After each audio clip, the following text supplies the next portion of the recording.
कोकणातील कोट्यवधी रुपयांचा नर्सरी व्यवसाय सध्या अभूतपूर्व आर्थिक संकटाच्या विळख्यात सापडलाय। शेकडो हातांना रोजगार देणाऱ्या या उद्योगावर यंदा निसर्गाच्या लहरीपणाने घाला घातलाय। जून महिन्यात पावसाने दडी मारल्याने आणि घाटमाथ्यावर वेळेत पाऊस न झाल्याने रोपांची अपेक्षित उचलच झाली नाहीये आणि परिणामी नर्सरींमध्ये 50% अधिक कलमे आणि रोपे पडून आहेत। ही रोपे वेळेत विकली गेली नाही तर त्यांचा संगोपन खर्च प्रचंड वाढणार असून नर्सरी व्यावसायिकांना मोठा आर्थिक फटका बसणार आहे।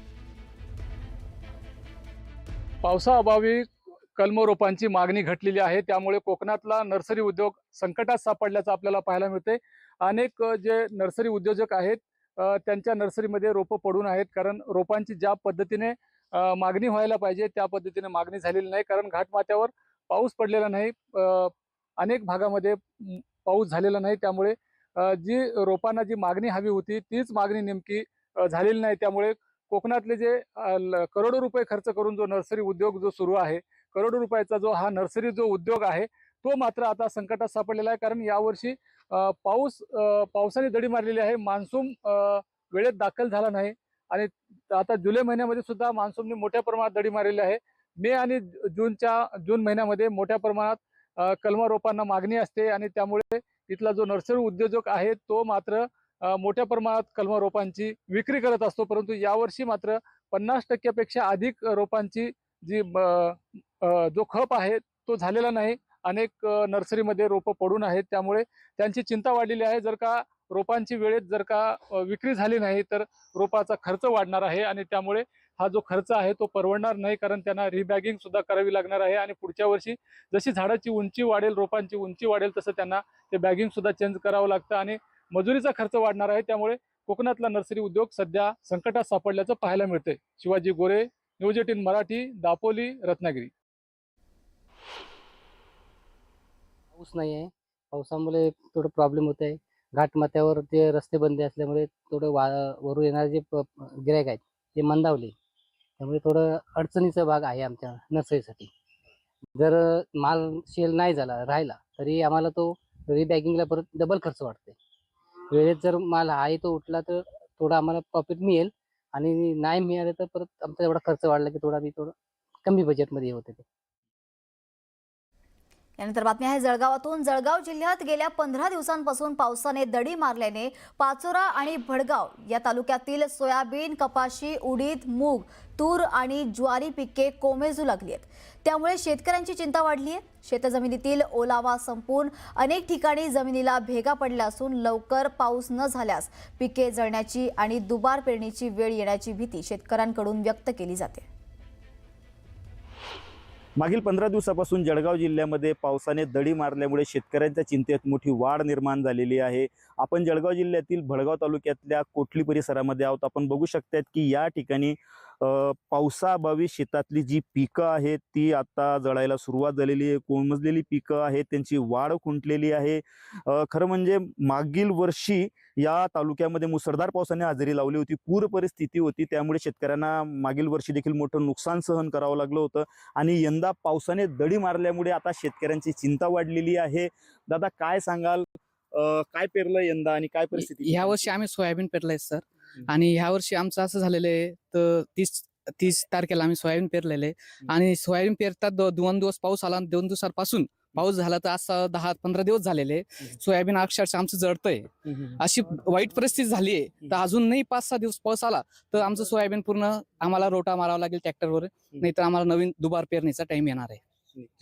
दादा आपण काय सांगाल, खरं म्हणजे मागच्या वर्षी आपल्या तालुक्यामध्ये मोठ्या प्रमाणात पूर परिस्थिती होती आणि त्यामुळे पिकांचं मोठं नुकसान झालं होतं आणि यावर्षी मात्र पावसाने दडी मारली आहे। सलग दुसऱ्या वर्षी शेतकऱ्याला जे येतं मोठा आर्थिक फटका बसण्याची भीती आहे। तर या वर्षी मागच्या वर्षी सोयाबीन, मका पिकं खराब झाले, करपा आला, पाण्याने सडून गेले पिकं, त्या नुकसान झालं। या वर्षी सुद्धा तशी परिस्थिती निर्माण होते। 15 दिवसापासून पाणी येत नाहीये।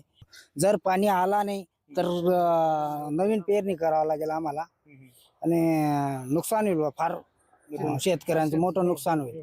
बाबा काय मागणी काय राहील आता आपली सरकारकडे? या वर्षी सोयाबीन ही जळत आहे आणि मक्का, ज्वाऱ्या वगैरे संपूर्ण पीक जळत आहे। आणि हे शेतकऱ्यांना काही ना काही तोडकी मोडकी का होईना मदत द्यावी सरकारने केली पाहिजे. तर काहीतरी दखल घ्यावी सरकारने आमच्यासाठी, शेतकऱ्यांसाठी. विजय वाघमारे, न्यूज 18 मराठी, जळगाव. दरम्यान रत्नागिरी जिल्ह्यात लहरी पावसामुळे खरीप हंगाम संकटात सापडलाय. पावसाअभावी भात आणि नाचणीची रोपं करपली असून लावणी केलेली पिकेही जळाल्याने शेतकरी आर्थिक संकटात सापडलाय. दुबार पेरणीचा वाढलेला खर्च आणि नुकसानामुळे शेतकऱ्यांनी सरकारकडे तातडीने नुकसान भरपाईची मागणी केली आहे.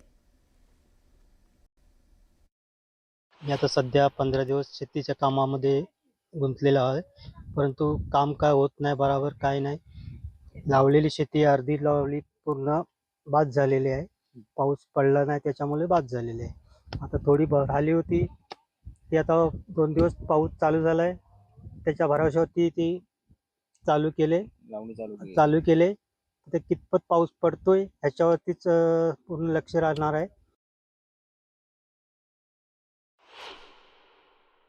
पावसाने खूप दडी मारलेली आहे. दडी मारल्यामुळे आमची रोपं करपून गेलेली आहेत. भात शेती लावली आहे थोडी पण बऱ्यापैकी नाही आहे. सगळी क्रॅक जागेने गेलेली आहे, त्यामुळे करपलेली आहे. आणि नाचणी सुद्धा लावतात लोक, नाचणी भातं लावतात, सगळी मरून जाते.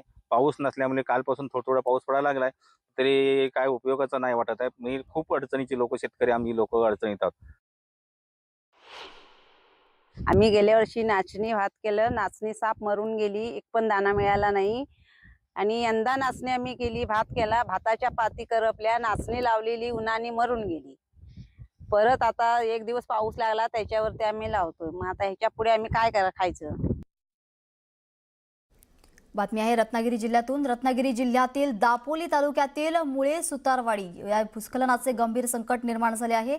मुसळधार पावसामुळे डोंगराला तब्बल 2 किलोमीटरपर्यंत आणि 2 ते 4 फूट खोल भेगा पडल्याने ग्रामस्थांमध्ये भीतीचं वातावरण पसरलं आहे.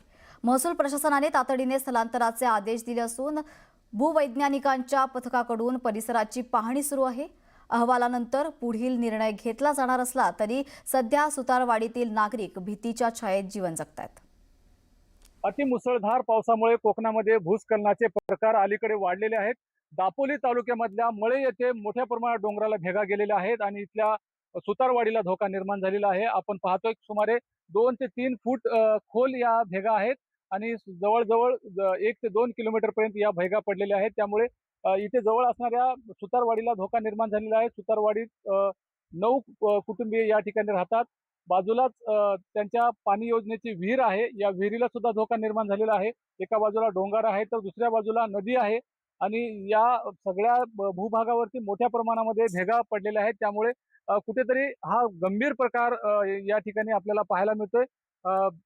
महसूलची टीम या ठिकाणी येऊन पाहणी करून गेली, मात्र भूगर्भ वैज्ञानिकांना या ठिकाणी पाचारण केलं जाणार आहे आणि त्यानंतर भूगर्भ वैज्ञानिक नेमकं काय सांगतात, त्यांचा अहवाल नेमका काय येतो, त्यावरूनच या वाढीचं भवितव्य ठरणार आहे. कारण जर का रात्री अपरात्री या ठिकाणी मोठ्या प्रमाणात भूस्खलन झालं तर त्यांना इथून स्थलांतरित होण्यासाठी सुद्धा जवळपास कुठली वाडी नाही किंवा कोणती व्यवस्था नाही. त्यामुळे गंभीर प्रकार टाळण्यासाठी प्रशासन नेमकं काय भूमिका घेतं हे सुद्धा पाहणं तितकंच महत्वाचं आहे. आजूबाजूच्या डोंगरामध्ये मोठ्या प्रमाणामध्ये ठिकठिकाणी भेगा पडलेल्या आहेत. अतिमुसळधार पावसामध्ये या ठिकाणी त्यांना राहणं योग्य नाही आणि त्यावरती नेमका प्रशासन काय तोडगा काढतं आणि त्यांच्या जीविताला असणारा गंभीर जो धोका आहे तो नेमका प्रकार कसा टाळतो याकडे त्यांच्या नजरा लागलेल्या आहेत. मात्र अलीकडे हवामान विभागाने अतिमुसळधार पावसाचा कोकणाला इशारा दिलेला आहे आणि त्यापूर्वीच यांची सुरक्षित स्थळी त्यांना स्थलांतर करणं आणि त्यांच्या जीविताला असणारा धोका टाळणं तितकंच महत्वाचं सुद्धा आहे. शिवाजी गोरे, न्यूज 18 मराठी, दापोली, रत्नागिरी.